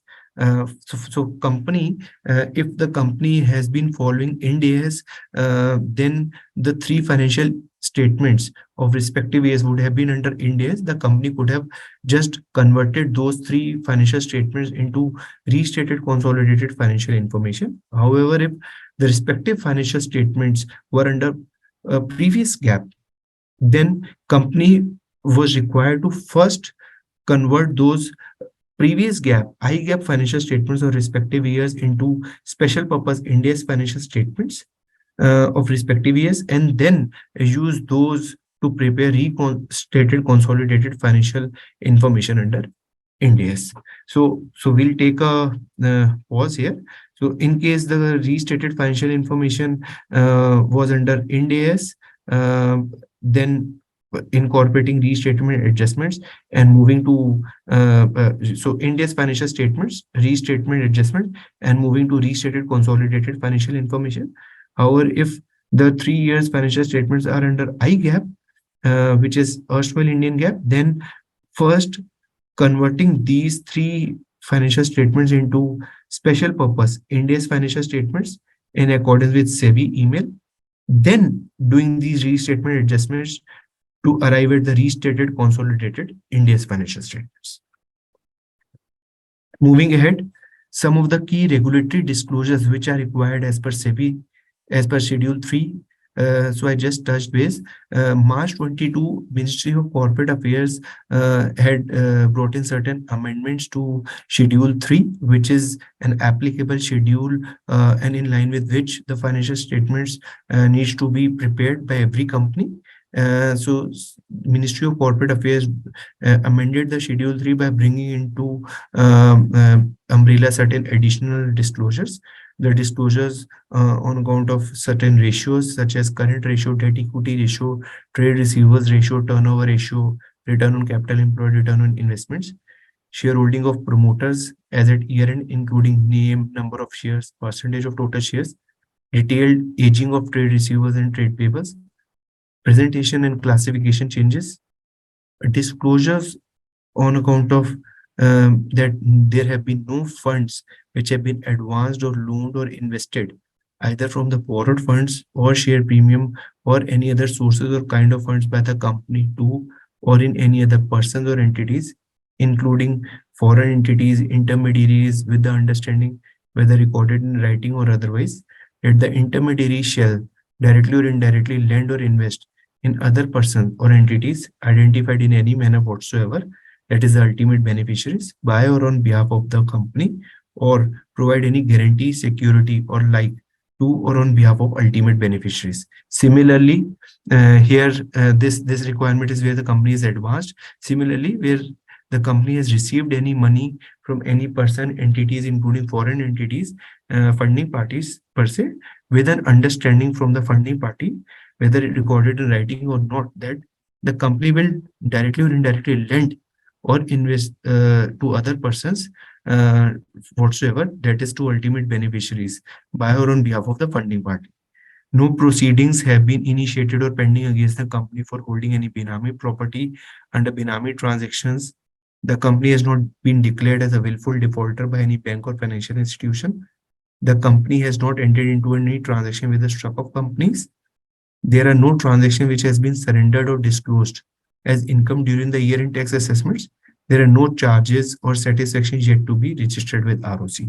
So these are only illustrative or few of the disclosures. My request to the participants is to go through the complete guidance, that is a guidance note on Schedule 3 requirements. So these Schedule 3 requirements mandated by MCA in March 22 are applicable for restated consolidated financial information as well. So let's say a company plans to go for listing basis March 23 financial statements. Then while the statutory audited March 23 financial statements should be adhering to these Schedule 3 requirements, and the comparative March 22 would also be adhering to these additional Schedule 3 requirements. But the restated consolidated financial information would be having three periods: March 23, March 22, and March 21. So certainly for March 21 as well, under the restated consolidated financial information, the company will be required to adhere to all these disclosure requirements for that particular year as well. Financial disclosures under ICDR regulations on pro forma financial statements. I touched base the requirement of pro forma financial statements earlier under the SEBI ICDR 2018 regulation requirements. So technically what happens is that after the last reporting period presented in restated consolidated financial information in the offer document, if after that, let's say the company is going for IPO and the company has prepared restated consolidated financial information for March 23, March 22, and March 21, and company is filing offer document in the month of June 2023, then any acquisition or divestment of any business or a company from 1st April 23, because if any acquisition or divestment is before 31st March 23, any which case it would have been covered in the restated consolidated financial information. However, any acquisition or divestment of any business or company after 31st March 23 till the date of filing of DRHP, then depending upon the materiality threshold, there is a requirement of pro forma financial statements. In case the proposed acquisition, as mentioned in my second bullet, in case the proposed acquisition or divestment is material, and SEBI ICDR requirements 2018 states that material is when it exceeds 20% or is equal to, so it is equal to or exceeding 20% of turnover or net worth or PBT of last audited consolidated financial statements, then that potential acquisition or divestment is material, and thus the company will be required to prepare pro forma consolidated financial statements, which would be an incremental financial statements, financial information included in the offer document. And in case this limit is less than 20%, then while the pro forma financial information is not required, but the statutory auditor or the practitioner has to certify that the potential acquisition or divestment would be less than 20%. In case it is more than 20%, then the practitioner or a statutory auditor has to issue an opinion on the pro forma financial information. And pro forma financial information is nothing but the impact of potential acquisition or divestment to last 18 months. So there was a guidance note issued by Institute of Chartered Accountants of India, which was applicable, which has been withdrawn. However, in absence of any specific guidance, practitioners still are following that guidance note, which required that in case of any potential acquisition or divestment, then the impact should be disclosed in last 18 months. So I'll explain it through an example. Let's say in my example, the company is going for listing basis March 23 restated financial information, and the 3 years are March 21, March 22, and March 23. And there is a potential acquisition or divestment happening between March 23 and June 23. And 30th June 23 is, let's say, the date of filing of DRHP, and this acquisition is more than 20%, then the company is required to issue an incremental financial information in the form of pro forma financial statements, and just adding, if it is a potential acquisition, adding the numbers of the to be acquired business or subsidiary to the presented restated financial information of last 18 months of 1st April, how it would have been looked at on 1st April 22 and 31st March 23, and 12 months or 18 months. So in case stub period is not there, then last 12 months. So how it the pro forma would have looked at as at 1st April 22. And if it is a divestment, then how the pro forma numbers would have looked at as at 1st April 22. And there is an illustration in the guidance note explaining the same. My request to the participants is to go through that guidance note as well. Some of the auditor deliverables, which when I say auditor, so it could be a statutory auditor, because under SEBI ICDA 2009, it was only statutory auditors' roles and responsibilities. However, under SEBI ICDA 2019, it is a statutory auditor or a practitioner chartered accountant who is peer reviewed can issue such deliverables, which is a report on stub period. A stub period we discussed is the period after the restatement period, after the last audited or annual period. Subsequent to that, for the purpose of meeting the 180 days requirement. So let's say the company is planning IPO or TRHP filing in April 23, then 30th September 22 uh, financials or 31st March 22 financials are more than 180 days old. And accordingly, either company would be required to present 31st March 23, or if 31st March 23 is not possible, then 31st December 23. So 31st December 22. So the last presented period in restated console financial information should be less than 180 days from the date of filing of TRHP. Otherwise, a stub period financials are required, and the statutory auditor or the practitioner has to report on the same. Examination report issued by statutory auditor or the practitioner on the restated consolidated financial information. Performa report, if performa financial information are applicable. The statutory auditor or the practitioner is also responsible for reading the entire offer document to ensure that there is no inconsistency between the numbers presented in the statutory order or the practitioner deliverables and the numbers presented anywhere in the offer document.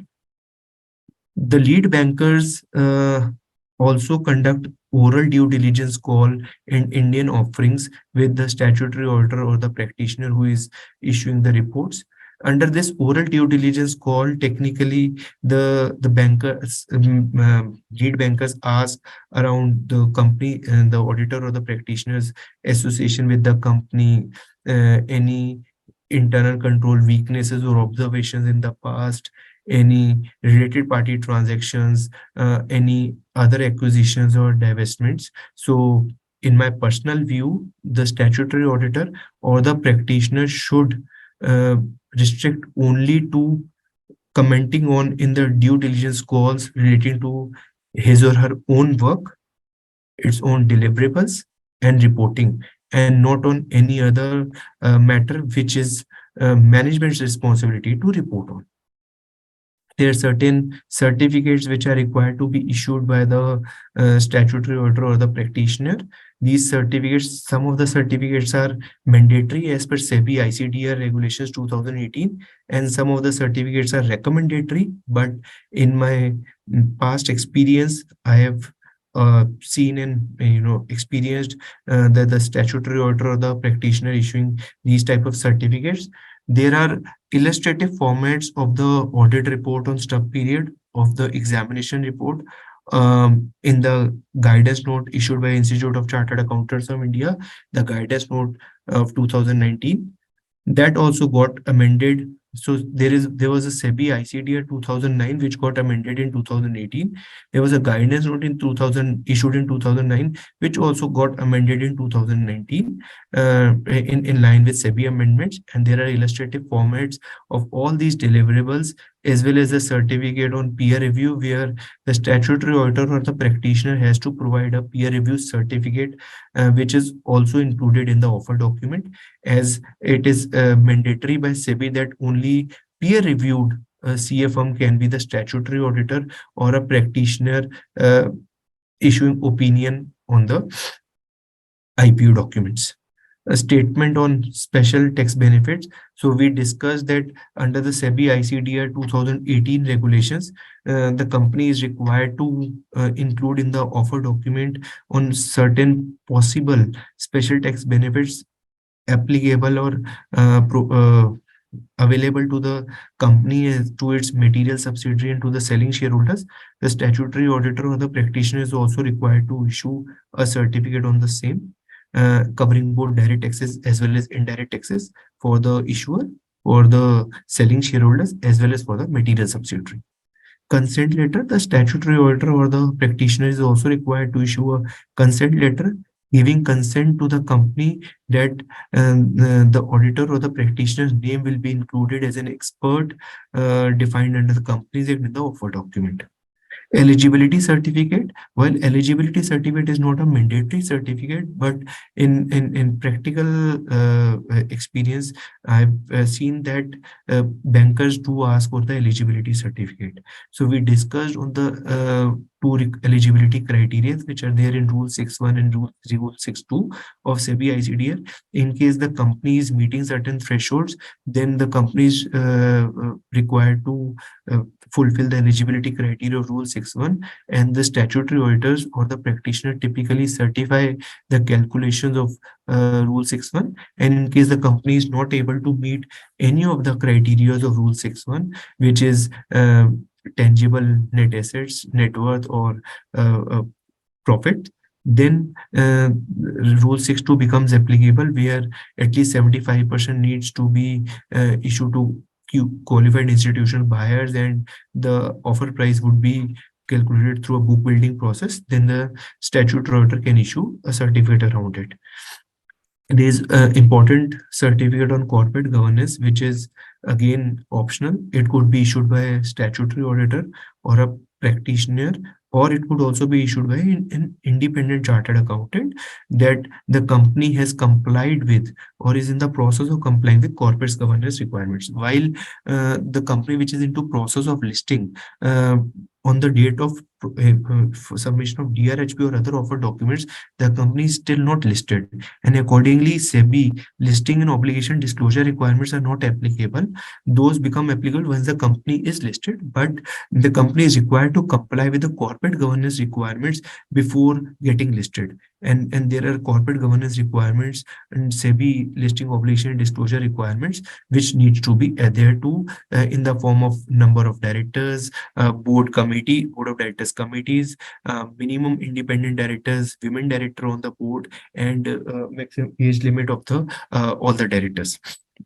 And then another important certificate which is mandated by SEBI ICDA regulations of 2018 is certificate on utilization of funds.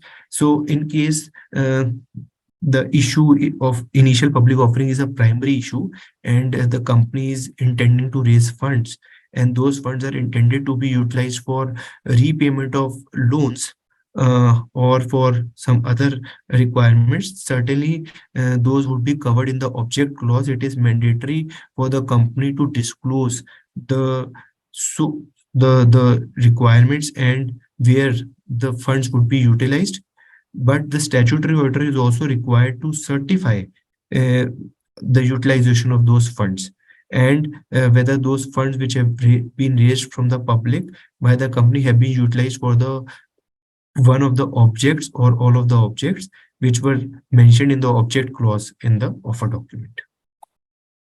Some of the common SEBI observations, and my request to all the participants to just pay attention, is that these have been a few of the common SEBI observations which I have witnessed in my past experience, and I'm sharing this with the participants so that these can be taken note of, and in your roles and responsibilities as the company personnel, accounting personnel, or in your roles and responsibilities as bankers, or in your roles and responsibilities as statutory auditor or practitioners, you can take note of these common observations. So SEBI, in most of the offer documents we have witnessed, I have actually witnessed, is that SEBI questions on the risk factor section, which is an extremely important section, and it is my advice to all of you to go through the risk factor section in much detail.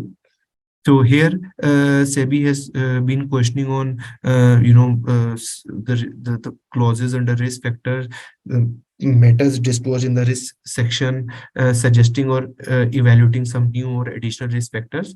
And SEBI has also been matching the risk section of a particular company with the other peer companies in the same industry in India and globally, rearranging the clauses under the risk factor, the sections, the paragraphs under the risk section, various risk factors mentioned in under the risk section, rearranging the same on the basis of materiality, This has been also a common SEBI observation, challenging some misleading non-GAAP measures. So companies have in the past given some numbers under the non-GAAP measure section, while those were calculated from restated financial information, but there were certain adjustments done and disclosed in the non-GAAP measures with an ulterior motive. And this is what SEBI has observed. One of the common was that where the company has mentioned, adjusted EBITDA as adjusting some of the specific line items from EBITDA and mentioning it as adjusted EBITDA. However, those adjustments were done just to give a better picture of the EBITDA numbers, while those in regular accounting parlance are not adjusted from the EBITDA. SEBI has been questioning certain contradictory statements or comments mentioned in the offer document. In cases of litigation mentioned in the legal section, and we discussed on various contents of the offer document, and legal section and compliance is one of the section in the offer document. In that section, SEBI has asked the companies what action was taken by the government or local or regulatory bodies for the violation of applicable laws, rules, and regulations, and whether those litigations have been factored in the risk section also or not. And in case of borrowings, debentures, bonds, where the company has done prepayments or delays, there have been delays, then SEBI has questioned on prepayment penalty, rate of interest applicable, and the purpose or utilization of the proceeds as well. SEBI has also asked for detailed explanation of the basis for issue price section, which is an extremely important and sensitive section, which also includes the key performance indicators. And SEBI has been questioning on basis for issue price section and key performance indicators significantly, and has also cited some adverse data or notings in the basis for issue price section, with again in SEBI's assessment was done to just inflate the offer price. There have been questions by SEBI on disclosures regarding special rights available to certain shareholders, and whether those special rights available to certain shareholders would continue post listing when the public has also been onboarded or not, and to clearly disclose these special rights in the offer documents, so that those special rights which are available to shareholders and which are expected to continue to the shareholders after the listing are not prejudicial or adverse to the interest of minority or the public shareholders. Again, this is an extremely important observation or questions raised by SEBI in investor interest. SEBI has also commented on audit of subsidiaries and joint venture statements, and whether those have been audited or not, and what has been the role of the principal auditor or the practitioner on the subsidiaries, joint ventures, and associates of the issuer. Certain additional SEBI observations which we have witnessed in our experience is status of litigations in the legal section, and whether those litigations are against promoter group entities or companies, and the companies promoted by the issuer. Disclosure of inter-se arrangements or agreements between the shareholders. SEBI has ensured, and SEBI has asked companies to ensure that the offer related expenses, in case the issue is only primary issue, then certainly the offer related IPO related expenses are deducted from the securities premium. But in case the offer is blended, which is a primary issue as well as offer for sale by the selling shareholders, or if it is only offer for sale by the selling shareholders, in that case SEBI has ask the companies to make sure that the offer related expenses are deducted from the amounts pertaining to selling shareholders, and it should not be considered as a company expense. Let's say XYZ company has incurred 20 crore rupees as part of IPO expenses as fees to bankers, auditors, listing fees, to its finance and accounts team towards preparation of IPO related activities. Then those 20 crores, if the company has only raised primary issue, then needs to be deducted from securities premium. If there has been a primary issue and offer for sale by selling shareholders, then proportionately the IPO expenses to be borne by the selling shareholder. And if it is only sole offer for sale by the selling shareholders, then entire IPO expenses should be deducted from the amounts received by the selling shareholders. It should not be the company expense. SEBI has also asked companies to ensure that the financial information provided in the offer document is not more than 6 months, which is also a basic requirement under SEBI ICDA regulations 2018.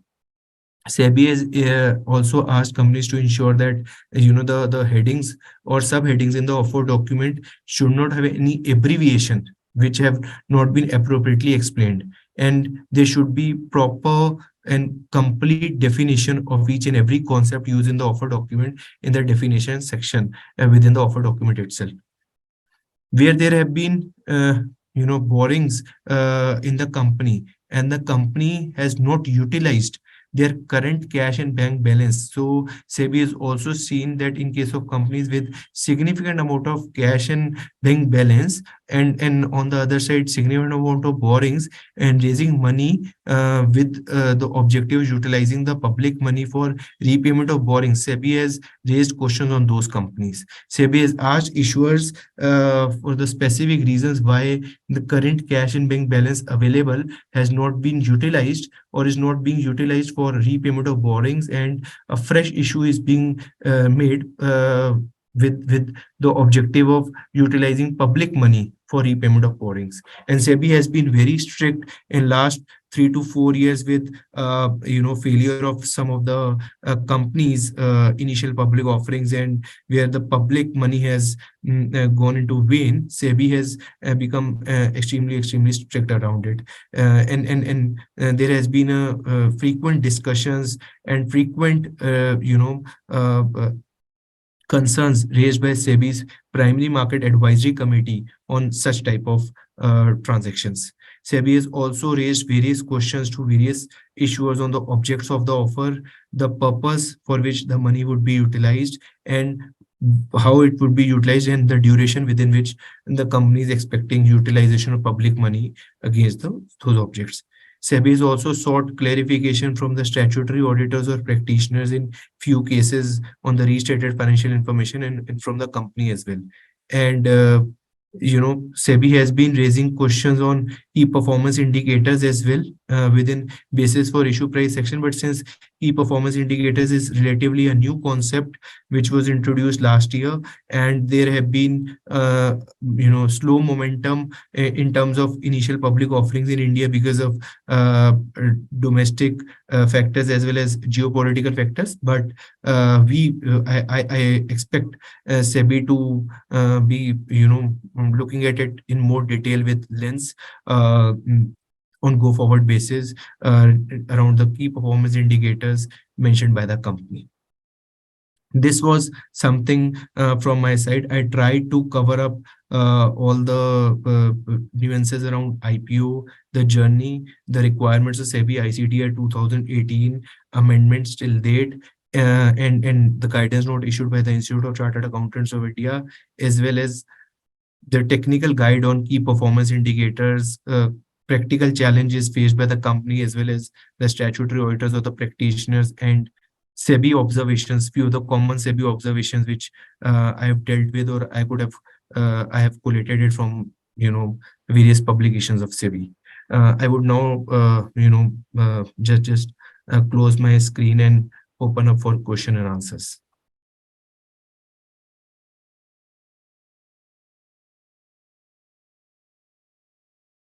Priya?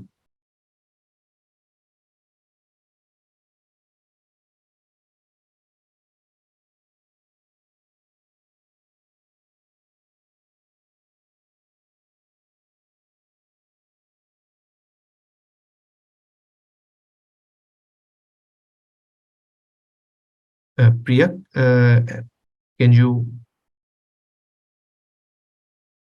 let me know the questions, by the participants?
Gaurav sir, I can't hear you.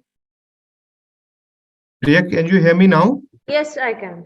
Yeah, so I was just asking you that if there are questions, we can take those questions because Yes, what. yes, yes. There were a few questions. Sure. Nitish from Bangalore is asking that recently we've seen the IPO like Paytm, Zomato, LIC, car trade failing to gain the momentum in stock market. So, what are the causes for this? So I would refrain from commenting on any particular company, but certainly, a good question, I would say, while I would refrain, but this is the reason why SEBI came up with, basis for issue price, elaborating it and the concept of key performance indicators. And specifically for the companies which have not been into history of profits, SEBI has been, rigorously asking for key performance indicators and also asking such type of issuers to continue reporting key performance indicators to the public even after the period of listing, after the process of listing, at least for 1 year after the process of listing or after the entire public money has been utilized. Well, there was another question from Himanshu. He's asking what is the difference between UDR HP1 and UDR HP2? Sure. So, Himanshu, initially till last year, there was a concept of DRHP, which was, meant to be filed with SEBI and stock exchanges. And after the inclusion of observations of SEBI and stock exchanges, the updated DRHP is filed. However, the companies went to SEBI that globally the companies are required to file confidential filing first, and then basis the certainty of the IPO filing of draft red herring prospectus, because that is available in the public domain. So accordingly, SEBI has incorporated that advice or request from the companies and now has allowed companies to first file for confidential filing. So if a confidential filing has been filed with SEBI and then in SEBI comments and stock exchange comments has been incorporated, then the another document which is filed, which is in the public domain, becomes a UDRHP2.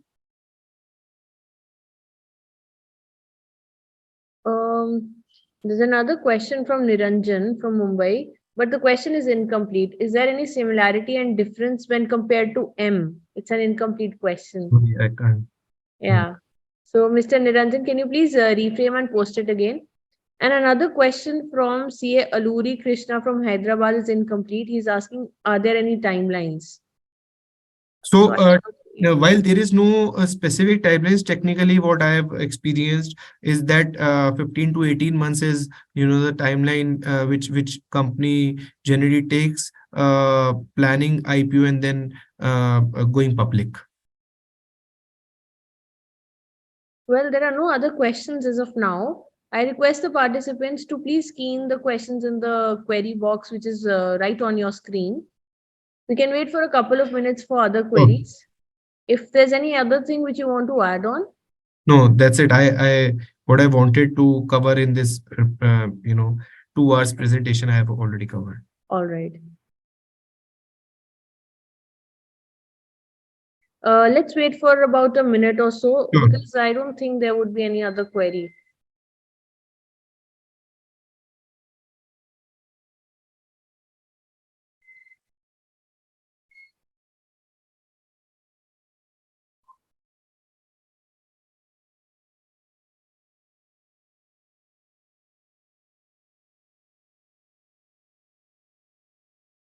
Today we have around 500 participants from across the country who've given you a very good hearing. Sure. And Thanks to all the participants, thanks to the organizing committee, thanks to you, Priya, and thanks to the Capital Market and Investor Protection Committee of the institute as well.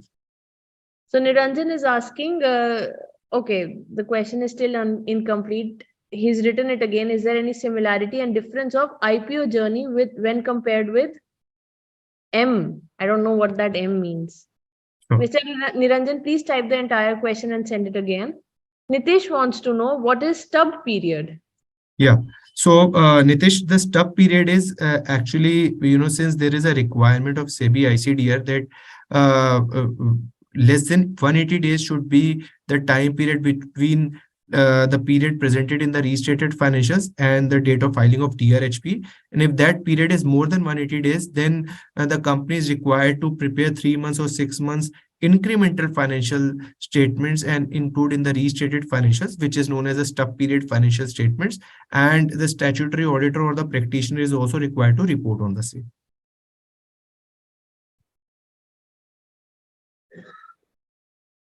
I'm waiting for the other queries to come into my screen.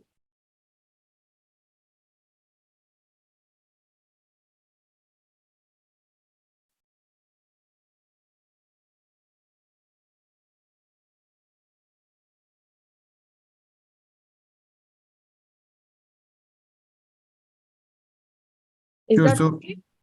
in case anyone wants to connect with me later on, I'm just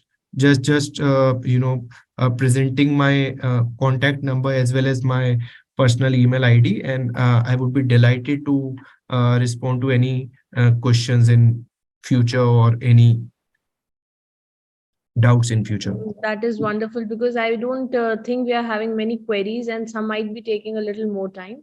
So Sure. they can connect with CA Gaurav Suri on this email ID and the phone number, which is available on your screen. There's another question which has just come in from Srinivasan from Bangalore, that is venture capital getting more popular than IPO these days?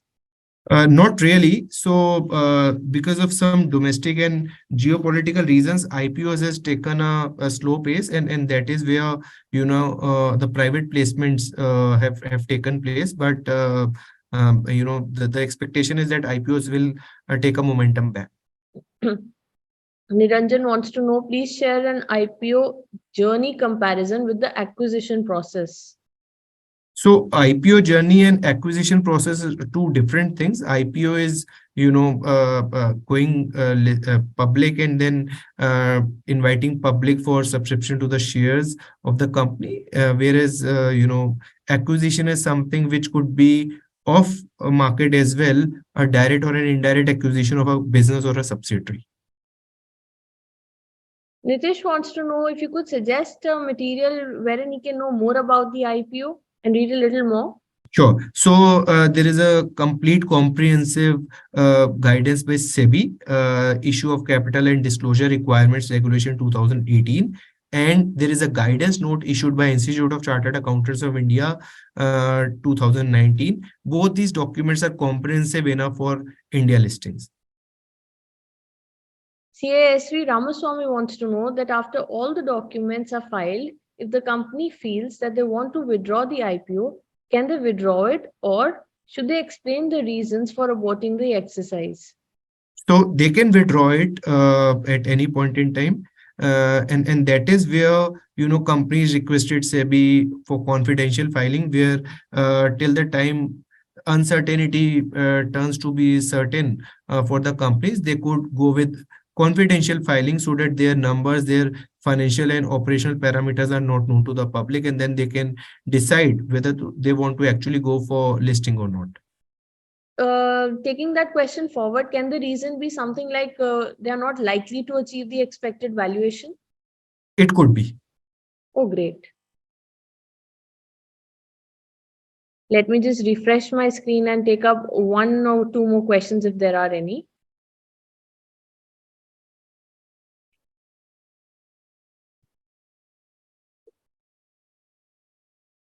Do you have any other questions, Gaurav sir, on your screen? No. None. Please allow me a minute. The site is just taking a little while to load.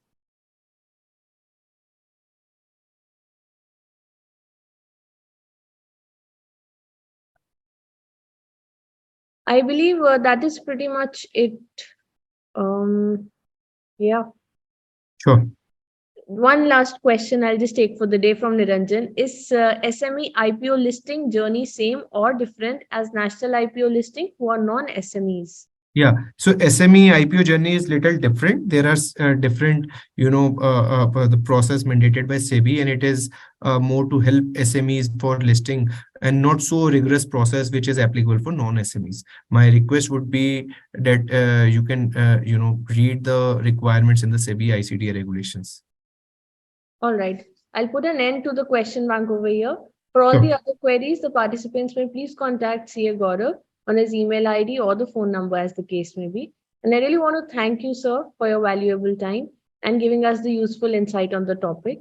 And thank you to all the participants for joining in today and making this webinar a huge success. Good day, everyone. Bye, Sure. sir. Thank you, everyone. Bye-bye. Thank you, sir. Thank you.